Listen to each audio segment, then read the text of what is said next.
Hello everyone, एक बार फिर से आपका यूथ पावर के प्लेटफॉर्म पर स्वागत है। तो आज हमारी इतिहास की नेक्स्ट क्लास शुरू होने वाली है और आज की क्लास का टॉपिक है भारत पर अरबों का आक्रमण अथवा भारत पर प्रथम मुस्लिम आक्रमण। तो आज जो हमारा टॉपिक है, इस टॉपिक से हमें पता चला है कि भारत में इस्लाम की एंट्री कैसे हुई और एक पूरा दिल्ली सल्तनत से लेकर मुग़ल वंश से एक पूरा ही इस्लाम के अंतर्गत रूल किया है, इस्लाम ने रूल किया है भारत के अंदर। तो वो उसकी शुरुआत जो है वो कब से हुई और किस प्रकार हुई। तो मध्यकालीन भारत के इतिहास की जो अगली क्लास है हमारी शुरू होती है। तो आइए, पहला, अब किसी भी टॉपिक को पढ़ने से पहले इतिहास में सबसे ज़्यादा ज़रूरी होता है कि उस टॉपिक की या उस विषय की या उस जिस विषय के बारे में हम देख रहे हैं उसकी जानकारी हमें कहाँ से मिलती है, क्योंकि बिना स्रोत के हम इतिहास को नहीं पढ़ सकते हैं। तो वही है कि अगर हमें ये पता है कि भारत पर जो प्रथम मुस्लिम आक्रमण है वो अरब आक्रमण था, तो उसकी जानकारी हमें कहाँ से मिल रही है, कैसे मिल रही है, किसने इसके बारे में लिखा।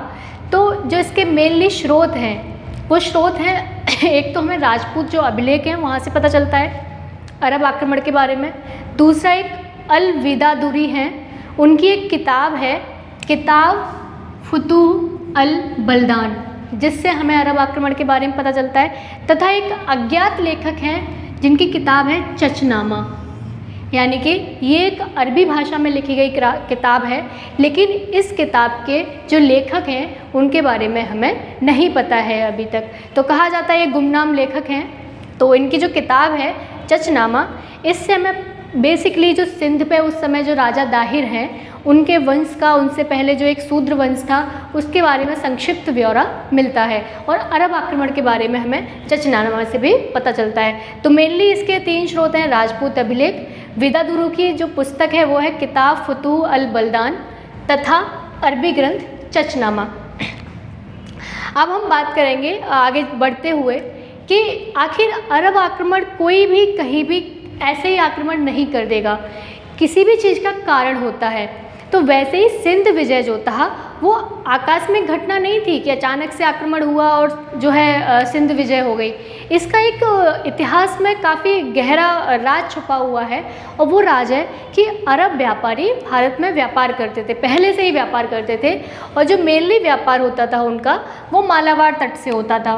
कहाँ से होता था? मालाबार तट से होता था। और जब मालाबार तट से जब व्यापार होता था अरब व्यापारियों का, तो भारत की जो समृद्धि है, भारत की जो धन संपदा है, भारत की जो प्राकृतिक संसाधन है, इनकी जो जानकारी है वो पश्चिम एशिया या अरब जगत तक पहुंचाने वाले कौन थे? अरब व्यापारी। तो एक तरह से हम कह सकते हैं कि जब अरब व्यापारियों ने ये जो भारत के बारे में जानकारी है वो पश्चिम एशिया या मध्य एशिया या अरब जगत तक पहुंचाई, तो जो वहाँ के शासक थे, वहाँ के शासक भारत की समृद्धि से आकर्षित हुए, भारत में जो भी भारत की समृद्धि है उससे आकर्षित हुए और आकर्षित होने के बाद इस तरीके से उन्होंने भारत के प्रति अपनी दृष्टि बनाए रखी कि भारत पे कैसे भी हम अपना कब्जा बना सके, जिससे कि वहाँ की जो धन संपदा है उसका फ़ायदा हमें हो सके। तो यही कहा गया है कि सिंध पर जो अरब आक्रमण है कोई आकस्मिक घटना नहीं थी, बल्कि इसकी पृष्ठभूमि जो है वो 8वीं सदी में तैयार हो गई थी, जब अरब व्यापारियों का संपर्क मालाबार तट से हुआ। ठीक है, अब अगला पॉइंट है कि अरब व्यापारियों के माध्यम से भारत की समृद्धि की चर्चा अरब जगत में पहुंची थी। किसके माध्यम से पहुंची थी? अरब व्यापारियों के माध्यम से, जिसने भारत विजय के लिए अरब शासकों को प्रेरित किया। फिर हम आगे चलते हैं, तब हम आते हैं फाइनली अरब आक्रमण।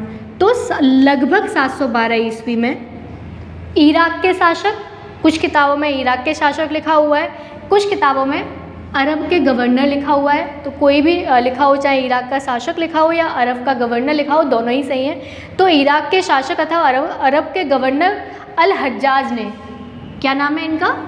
अल हज्जाज ने अपने दामाद मोहम्मद बिन कासिम को सिंध विजय के लिए भेजा। सिंध विजय के लिए, सिंध कहाँ पड़ता है? भारत में पड़ता है, भारत के पश्चिमी भाग में सिंध पड़ता है। सिंध विजय के लिए भेजा। अब इसके 2 कारण समझ में आते हैं कि यद्यपि इसका कारण बताया गया है कुछ समुद्री डाकुओं द्वारा चीन से आ रहे शाही अरबी जहाज़ को लूट से ना बचा सकने की दाहिर की असफलता। अच्छा, ये कहानी क्या थी, थोड़ा सा हम इस पर दृष्टि डालेंगे कि जो सिंध का शासक था उस समय दाहिर, तो उस समय क्या हुआ कि अरब सागर से एक शाही जहाज़ आ रहा था जो कहाँ का था, अरब का था। और ऐसा माना जाता है कि जो अरब के खलीफा थे उनके वो उपहार लेके अरब सागर में से निकल रहा था और उसे समुद्री डाकुओं ने लूट लिया। जब समुद्री डाकुओं ने लूट लिया तो अल हज्जाज ने दाहिर से अपेक्षा की कि एक तो आपने हमारे जहाज़ को बचाया नहीं, चलो कोई बात नहीं, आपने जहाज़ नहीं बचाया, लेकिन जो हमारा नुकसान हुआ है या जो हमारा सामान था उस जहाज़ में, आप उसका मुआवजा हमें दे दीजिए। यानी कि आप जितना हमारा लूटपाट हुई है वो आप लूटपाट का जो हमें मुआवजा दे दीजिए, तो हमें कोई दिक्कत नहीं होगी। लेकिन दाहिर ने उसके लिए स्पष्ट मना कर दिया कि समुद्री डाकुओं पर मेरा कोई नियंत्रण नहीं है और आपकी जो भी लूट हुई है उसका जिम्मेदार मैं नहीं हूँ, तो ना ही मैं आपको मुआवजा दूंगा और ना ही मैं इसके लिए जिम्मेदार हूँ। तो इस बात को आधार बनाकर जो है अल हज्जाज ने अपने दामाद मोहम्मद बिन कासिम को सिंध पे आक्रमण करने के लिए भेजा। लेकिन ये सिर्फ एक तात्कालिक कारण था। इसका जो वास्तविक कारण था वो था अरब शक्ति की धन लोलुपता भारत के लिए, कि जो अरब शक्ति थी वो पहले से ही नज़र बनाए रखे हुए था भारत पर कि भारत जो है समृद्ध है, वहाँ धन संपदा काफ़ी अच्छी है, तो उसकी नज़र पहले से ही भारत पर गड़ी हुई थी। मोहम्मद बिन कासिम ने सिंध के शासक जो दाहिर है उसको पराजित किया। तो दाहिर के बारे में थोड़ा सा जान लेते हैं कि दाहिर और उससे पहले जो शूद्र वंश हुआ उसके बारे में हमें जानकारी कहाँ से मिलती है। तो उसके बारे में जो पूरी जानकारी है वो मिलती है चचनामा से। और चचनामा यह अभी तक का खोजा गया सबसे महत्वपूर्ण और प्राथमिक स्रोत था। किसका? अरब आक्रमण के बारे में और सिंध के शासक के बारे में, जहाँ से हमें जानकारी मिलती है। तो चचनामा क्या है? इसके जो लेखक हैं वो गुमनाम है, यानी कि इसके लेखक का अभी तक हमें नहीं पता चला है। जो इसकी भाषा है वो अरबी भाषा है। कौन सी भाषा है? अरबी भाषा है। और जो इसका नाम पड़ा है चचनामा, तो ऐसा माना जाता है कि जो शूद्र वंश के बाद जो ब्राह्मण मंत्री चाच हुआ, किसका? शूद्र वंश के जो अंतिम शासक थे वो थे राय साहसी द्वितीय।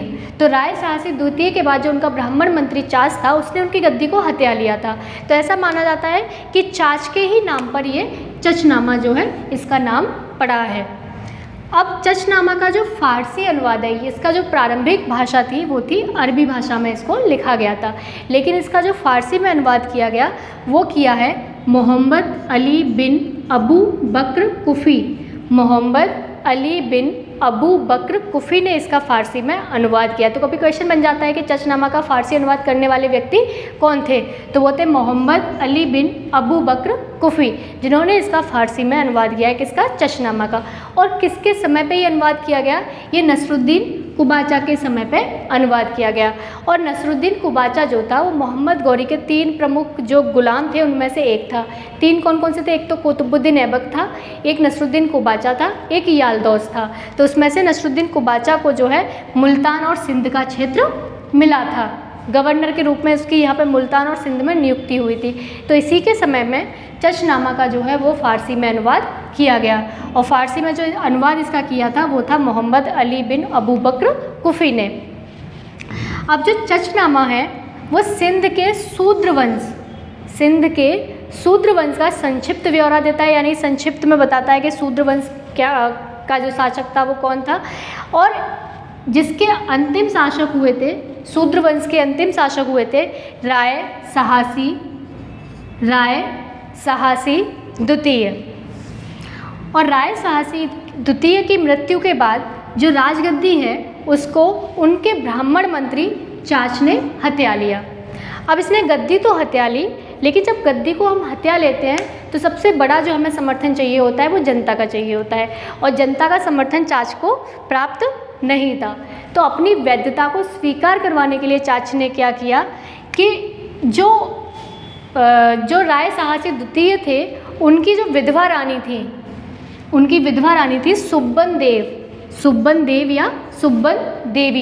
सुब्बन देव या सुब्बन देवी से विवाह कर लिया। जब उनकी विधवा रानी से विवाह कर लिया तो एक तरह से जो ये मंत्री था, ब्राह्मण मंत्री चाच, इसको वैधता मिल गई जो है सिंध पर शासन करने की।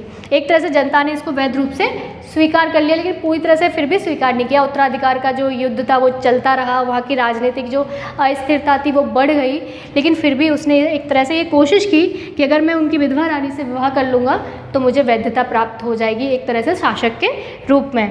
तो चाच का ही पुत्र एवं उत्तराधिकारी हुआ राजा दाहिर, जो कि 708 ईस्वी में गद्दी पर बैठा।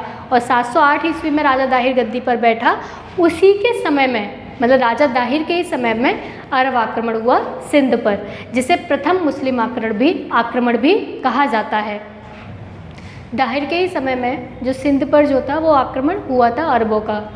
अब दाहिर उस आक्रमण में अपने परिवार सहित मारा गया, ठीक है। अब दाहिर एक कुशल सेनापति नहीं था, ऊपर से उस समय जो सिंध था उसमें उत्तराधिकार का विवाद चल ही रहा था, गृह क्लेश चल ही रहा था, ठीक है। और वैध शासक के रूप में जो दाहिर के पिता चाच थे उनको जनता का समर्थन प्राप्त नहीं था। इन्हीं वजह से कहा जाता है कि सिंध विजय अपेक्षाकृत आसान हो गई। अगर सिंध में ये राजनीतिक अस्थिरता नहीं होती तो शायद अरबों के लिए सिंध विजय करना उतना आसान नहीं होता जितना कि बन गया वहाँ की राजनीतिक अस्थिरता की वजह से। दूसरा, सिंध विजय भारत में इस्लामी शक्ति की पहली सफलता थी, तभी इसको बोला जाता है कि भारत में प्रथम मुस्लिम आक्रमण कब हुआ, 712 ईस्वी में। किस आक्रमण को प्रथम मुस्लिम आक्रमण बोला जाता है? 712 में जो मोहम्मद बिन कासिम ने अरब आक्रमण किया सिंध पर, उसी को प्रथम मुस्लिम आक्रमण बोला जाता है।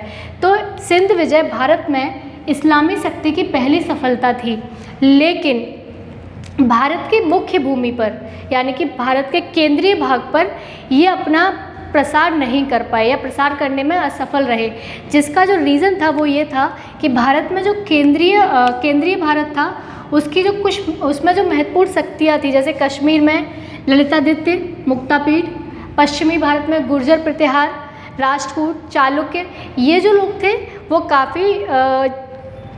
काफ़ी शक्तिशाली थे और इन्होंने अरबों के जो प्रसार को केंद्रीय भारत की तरफ बढ़ने से रोका। तो हम कह सकते हैं कि इनका सिंध विजय तो इन्होंने कर लिया, लेकिन ये मुख्य भूमि पर भारत में नहीं आ पाए और कम से कम 90 वर्ष लग गए भारत की मुख्य भूमि पर कब्जा करने के लिए। भारत की जो जनता थी उसके संदर्भ में पहली बार हिंदू शब्द का जो प्रयोग किया है वो अरबों ने किया है। किसने किया है? अरबों ने किया। तो क्वेश्चन बन जाता है कि हिंदू शब्द का पहली बार भारतीय जनता के परिप्रेक्ष्य में किसने प्रयोग किया? तो अरब के लोगों ने किया, ठीक है। अब थोड़े से हम सिंध विजय के परिणाम देख लेते हैं। कारण हमने देखा, अब हम परिणाम देखेंगे। तो सिंध विजय में बोला जाता है कि राजनीतिक रूप से ये महत्वहीन थी, क्योंकि कहा जाता है कि राजनीतिक रूप से सिंध विजय को इसलिए महत्वहीन माना गया क्योंकि इसके बाद कम से कम 90 वर्ष लग गए भारत के केंद्रीय भाग या मुख्य भाग में प्रसार करने में, लेकिन फिर भी इसको हम पूरी तरह से महत्वहीन नहीं मानते हैं, क्योंकि इसके कुछ चीज़ें हैं। जैसे कि सबसे पहले अगर उदारवादी इनका नेचर देखा जाए तो भारत में सबसे पहले जो जजिया लगा गैर मुसलमानों पर वो मोहम्मद बिन कासिम के समय 712 ईस्वी में ही लगाया गया था। तो कहा जाता है कि अरबों की उदार धार्मिक नीति, इनकी जो उदार धार्मिक नीति थी, यानी कि इन्होंने मूर्ति पूजकों को भी जो अहले किताब था उसमें शामिल कर लिया था। तो इसको उस परिप्रेक्ष्य में उनको उदार माना गया है कि इनकी मजबूरी भी थी कि इतनी बड़ी मूर्ति पूजक जनसंख्या को ये धर्मांतरित नहीं कर सकते थे, इसलिए इनका वहाँ मजबूरी भी थी उदार धार्मिक नीति को अपनाना। तो अरबों की उदार धार्मिक नीति जिससे आगे तुर्की शासकों को, यानी कि जो आगे कुतुबुद्दीन ऐबक हुआ, इल्तुतमिश हुआ, जो जितने भी तुर्की शासक हुए, तुर्की शासकों को धर्म एवं राज्य के संबंधों को लेकर एक बना बनाया मॉडल मिल गया। यानी कि जो आगे भारत में जो मुस्लिम साम्राज्य स्थापित हुआ उनको एक पूरा बना बनाया जो मॉडल था राजनीतिक व्यवस्था का वो बन गया कि हमें गैर मुस्लिम जनसंख्या से किस तरीके से पेश आना है या उनको संरचना के अंदर कैसे ढालना है। तो इस रूप से इनको राजनीतिक रूप से थोड़ी सा इनका महत्व बढ़ जाता है कि इन्होंने आने वाले शासकों को एक राजनीतिक मॉडल दे दिया कि किस तरीके से हम जो है प्रशासन में गैर मुसलमानों का भाग लेंगे, मतलब गैर मुसलमान जो जनसंख्या है उसको शामिल कर सकते हैं, उदार धार्मिक नीति का परिचय दे सकते हैं। दूसरा इनका जो परिणाम रहा वो ये था कि बगदाद के बैत उल हिकमत, कि बगदाद में एक बैत उल हिकमत हाउस ऑफ विजडम था, जिसको अनुवाद विभाग भी बोला जाता था। क्या बोला जाता था? अनुवाद विभाग। कहाँ था ये? बगदाद में। और इसको बैत उल हिकमत पूछा जा सकता है, बैत उल हिकमत किससे संबंधित है? तो ये अनुवाद विभाग था। तो जो अनुवाद विभाग था, यहाँ पे भारत के अनेक संस्कृत ग्रंथों का, मतलब बहुत सारे संस्कृत ग्रंथ थे जिनका किसमें? अरबी भाषा में अनुवाद हुआ, जिसमें सूर्य सिद्धांत था, पंचतंत्र था, ज्योतिष था, वेदांग था। इन सब का अरबी भाषा में क्या हुआ? अनुवाद हुआ। एक तरफ से जो भारत की जो क्या कहते हैं एक विजडम थी, वो कहाँ तक पहुँच गई? अरब क्षेत्र तक पहुँच गई, क्योंकि जब इनको उसका महत्व तो पता लगा तभी तो उन्होंने उसका अरबी में अनुवाद करवाया। तीसरा इनका जो परिणाम रहा वो ये था कि पश्चिमी विश्व में, यानी कि मध्य एशिया, पश्चिम एशिया, वहाँ पर जो पूरा पश्चिम विश्व है उसमें भारतीय गणित, जैसे कि अंकमाला, शून्य, दशमलव प्रणाली, बीजगणित का प्रसार जो हुआ पश्चिमी विश्व में, वो अरबों के माध्यम से हुआ। जो अरब लोग यहाँ आए थे उनके ही माध्यम से भारत की जो इतना भी ज्ञान था गणित के बारे में, चाहे वो अंकमाला का ज्ञान हो, शून्य का ज्ञान हो, दशमलव प्रणाली का ज्ञान हो, ये सब कहाँ पहुँचा? पश्चिमी जगत में पहुँचा। किसके द्वारा? अरबों के द्वारा। चौथा कि सूफ़ी जो मत था, सूफ़ी मत के प्रचार में जो भारतीय बौद्ध चिंतन का प्रभाव काफ़ी रहा। जो कि सूफ़ी मत था उसमें भारतीय बौद्ध चिंतन का प्रभाव रहा।